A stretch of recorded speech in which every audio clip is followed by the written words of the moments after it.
Yo, hammaga salom. Hozir men sizlarga Exness brokerdan ro'yxatdan o'tishning yangilangan versiyasini ko'rsatib bermoqchiman.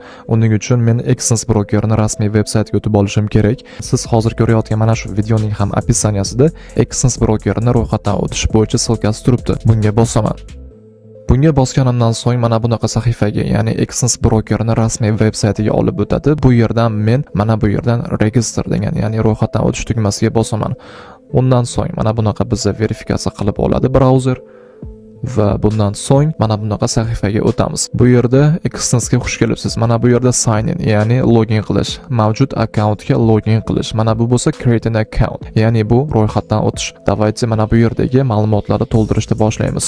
O'zbekiston va buni ostida biz doimiy ravishda ishlatadigan asosiy rabochiy Gmail'imizni kiritamiz. Gmail pochtadan so'ng Exness akkauntimizga parol o'ylab topishimiz kerak bo'ladi. Parolning uzunligi 8 dan 15 tagacha, bitta katta va bitta kichkina harf bo'lishi va hech bo'lmaganda bitta raqam va bitta spetsialniy simvol bo'lishi kerak. Shunda parolimiz tasdiqlanadi. Spetsialniy simvol bu dollar, hashtag, foiz, tire shunga o'xshagan narsa.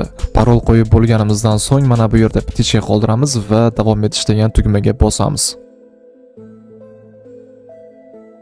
Keyin bizni avtomatik ravishda brauzer Exness brokerning mana bunaqa web trading sahifasiga olib o'tadi. Bu yerda endi biz mana bu joyda real account degan tugmaga bosamiz.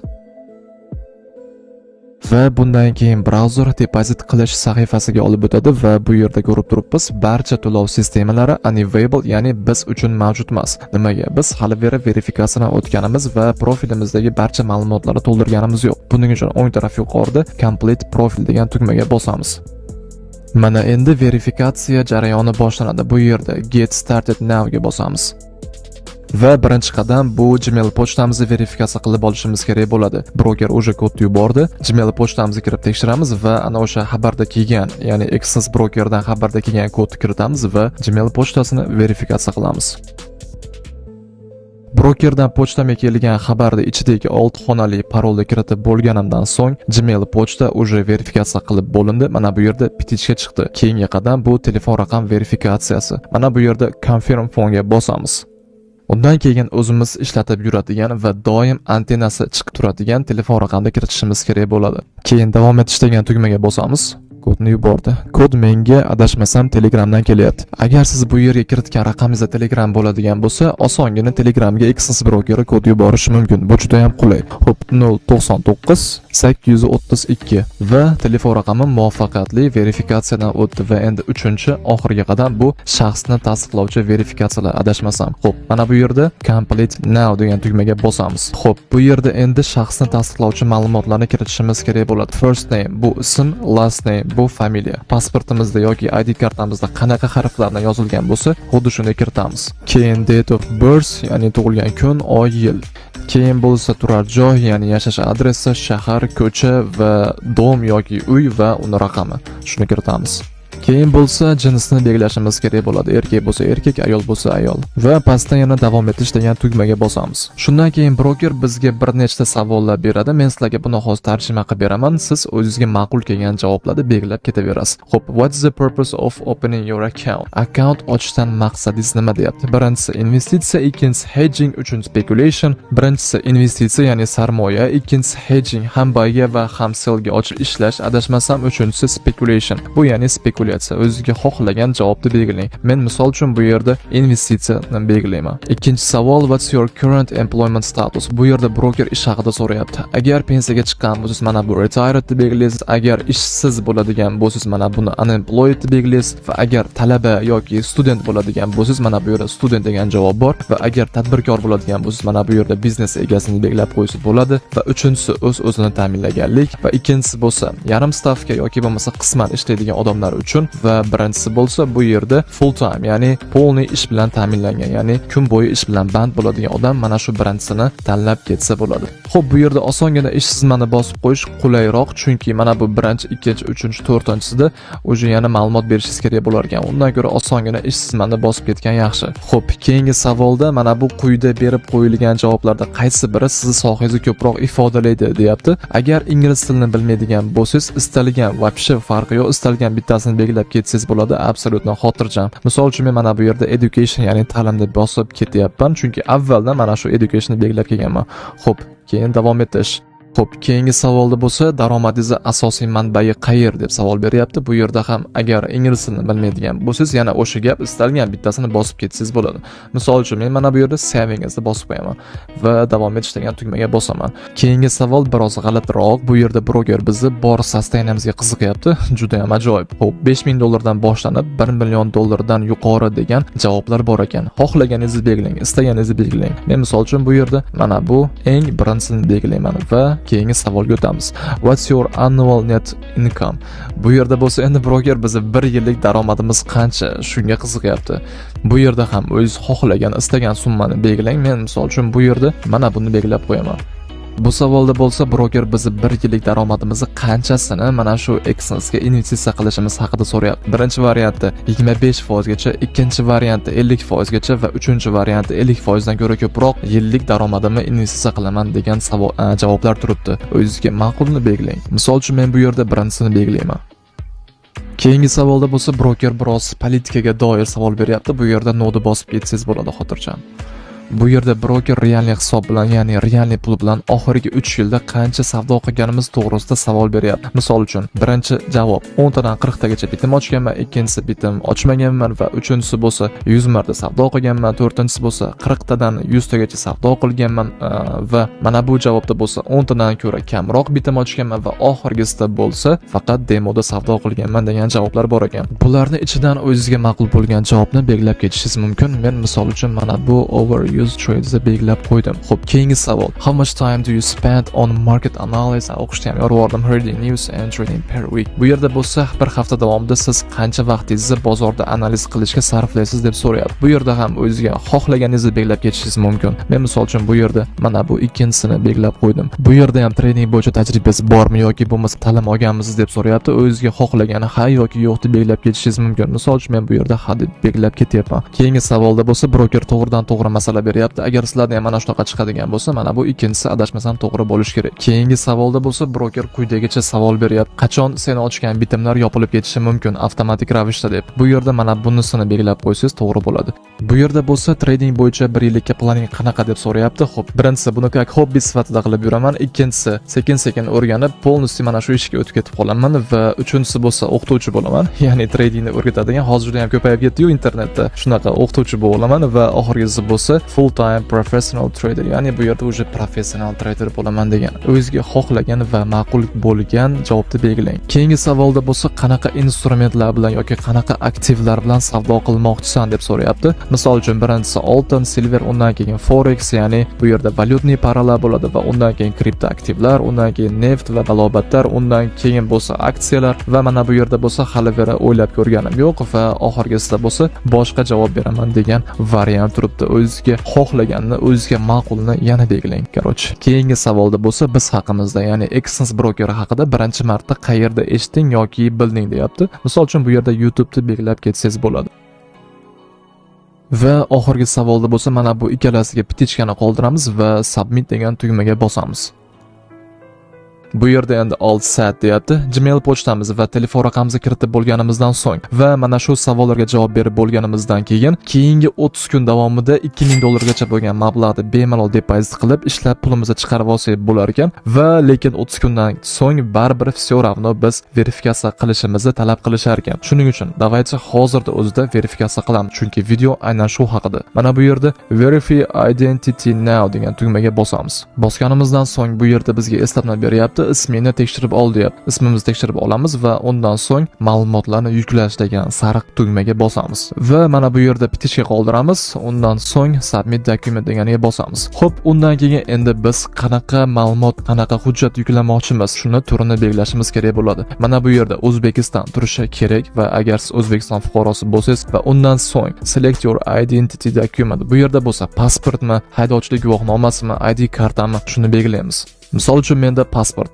Mana shu joyga pasportni bosaman. Bosganimdan so'ng bu yerda pasport hujjati qanday qilib yuklashim bo'yicha menga eslatmalar beryapti va agar haydovchilik guvohnomasiga bosadigan bo'lsam, bu yerda ham eslatmalar bor va ID karta qiladigan bo'lsam, bu yerda ham adashmasam eslatmalar bor. Xullas, bu yerda men pasport yuklayman. Agar siz haydovchilik guvohnoma bilan verifikatsiya qilmoqchi bo'lsangiz, xotirjam spokoniy haydovchilik guvohnomasini tanlab rasmga olib yuklashingiz mumkin va agar ID karta bo'lsa ham xuddi shuni shunaqa qilib verifikatsiya qilib olsangiz bo'ladi. Xullas shunaqa. Давайте pastroqqa tushaman. Tushib mana bu yerda aytayaptiki, pasportni chiroyli qilib rasmga ol, bunda bilik bo'lib qolmasin va xira bo'lib qolmasin, yorug'lik tushib qolmasin, barcha raqamlari, barcha harflari ko'rinsin deyapti. Xuddi shunday qilib akkuratni qilib rasmga olamiz va pastda mana bu yerda upload document deganga bosib, rasmga olingan faylni tanlaymiz va yuklaymiz.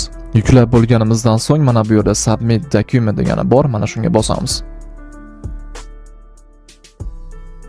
Yuklab bo'lishim bilan ko'rdinglar, 3 sekundlar atrofida bir tekshirib oldi va yana all set, uje hammasi hal bo'ldi deyapti. Deposit qilishing mumkin deb pastda deposit now degan tugma chiqib turibdi. Endi bu yerda deposit degan narsaga bosmaymiz, mana bu yerda prosta X ga bosamizda va yana complete profilga bosamiz.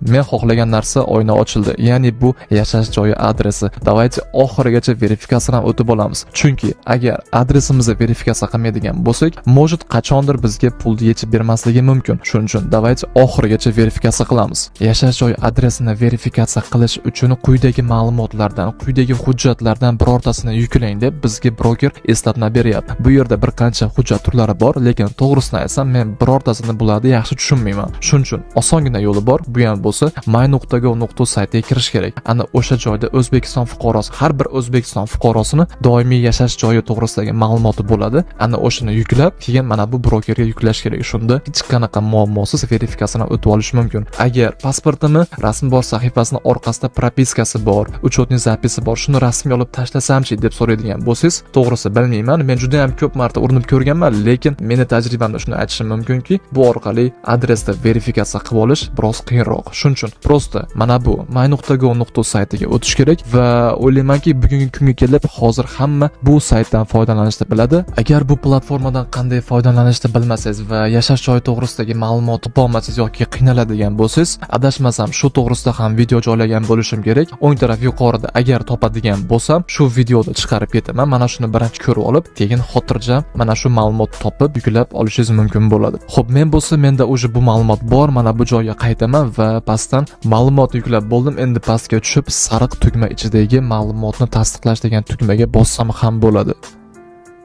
Your documents are under review. Ma'lumotlar tekshiruvda. Bu jarayon 3 minutdan 7 minutgacha vaqt olishi mumkin ekan va daji bir ish kuni, ya'ni 24 soatgacha ham vaqt olishi mumkin ekan ba'zi holatlarda.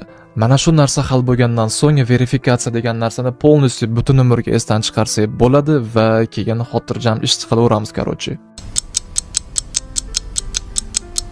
Bir qancha muddatdan so'ng verifikatsiya jarayoni muvaffaqiyatli yakuniga yetganini ko'rishimiz mumkin. Buni yuqoridagi mana bu petichkani qo'yib account verification complete degan yozuvdan bilib olsak bo'ladi. Xo'p, endi agar deposit sahifasiga o'tadigan bo'lsak, biz uchun barcha to'lov sistemalari o'zi dostupna, o'zi bizga bunda access bor. Ya'ni biz uchun mavjud demoqchiman. Ro'yxatdan o'tdik, ya'ni registratsiya qildik va shaxsimizni tasdiqlab, полностью verifikatsiyadan ham o'tib bo'ldik. Endi lekin hali beri video tugagani yo'q. Yana bir muhim joy bor, muhim jihati bor. Bu joyni albatta ko'ring. Ko'rmasangiz bo'lmaydi. Xo'p, oxirgi paytlarda juda ham ko'pchilik menga savol bergan, Access broker bilan bir ko'ngilsizlik, bir muammo bo'layotgan ekan. Bu nima desa, qachonki ular pulni yechib olayotganida Access broker kod yuboryapti, ularning telefoniga bo'lsa kod kelmayapti. Bu muammoga aynan nima sabab bo'lishini bilmayman, balki qanaqadir texnik muammolar bordir, lekin telefon raqamiga kod kelmayapti. Bu qachonki siz Access brokeridan pulingizni chiqarib olmoqchi bo'lganingizda, broker sizni xavfsizligingizni o'ylab, siz kiritgan telefon raqamiga kod yuboradi. Mana shu kodni qachonki siz kiritmagunizcha sizni arizangiz tasdiqlanmaydi va broker sizga prosta pulni yechib bermaydi. Endi bu holatda nima qilish kerak? Bu holatda birinchi navbatda 24 soat kutish kerak ish kunida va ertangi kuni o'sha himoya tizimini telefon raqamdan Google Authenticatorga o'tkazish kerak. Ya'ni 2 bosqichli himoya tizimiga o'tkazib olishimiz kerak. Hozir shu narsani amalda men sizlarga ko'rsatib beraman qadam-qadam va shunday qiladigan bo'lsangiz sizda hech qanaqa muammo bo'lmaydi. Buning uchun biz mana bu yerda security settingsga o'tishimiz kerak.